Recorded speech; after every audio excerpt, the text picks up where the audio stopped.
সালমানের সঙ্গে জুটি বাঁধতে কার না আগ্রহ, একবার সিনেমা করতে পারলেই হিট। তাই তো ভাইজানকে আইডল মানেন অনেকে। অনেক অভিনেত্রীর বলিউডে যাত্রা শুরু হয় তার হাত ধরেই। বড় পর্দায় সালমান খানের সঙ্গে ছবি আসা মানেই সিনেমা হলে ভক্তদের উপচে পড়া ভিড়। তবে ভাইজানের একটি ছবির জন্য ক্ষতির সম্মুখীন হয়েছিলেন অনেকে। সেই ছবি বক্স অফিসে মাত্র 2 কোটি টাকার ব্যবসা করেছিল। সালমানের সঙ্গে জুটি বাঁধতে হলিউড থেকে ছুটে এসেছিলেন এক অভিনেত্রী। নিজ দেশ ও হলিউডের সবকিছু ছেড়ে অভিনেত্রী এসেছিলেন সালমান খানের সঙ্গে কাজ করার ইচ্ছায়। ছবির নাম ছিল ম্যারিগোল্ড। সালটি ছিল 2007। অভিনেত্রীর নাম ছিল আলি লেটার। ছবি পরিচালনা করেছিলেন উইলার্ড ক্যারল। ওই ছবির একটি গুরুত্বপূর্ণ চরিত্রে অভিনয় করেছিলেন নন্দনা সেন।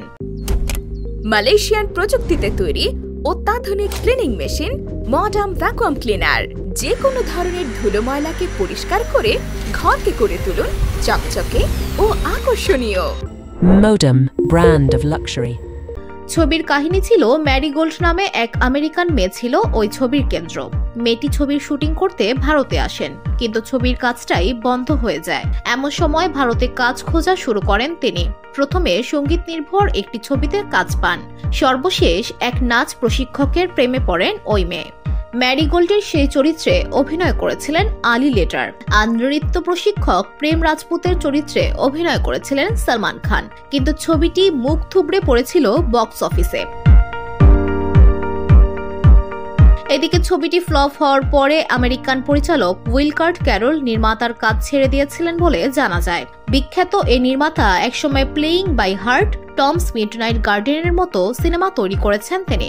কিন্তু ম্যারিগোল্ডের পরে আর কোনো ছবি তৈরি করেননি তিনি। এমনকি ছবির জন্য চিত্রনাট্য লেখা বা প্রযোজনাও বন্ধ করে দিয়েছিলেন নির্মাতা। অন্যদিকে এই ছবির পরে বলিউডে আর কোনো কাজ করেননি অভিনেত্রী আলি লেটার। VOD Bangla news desk.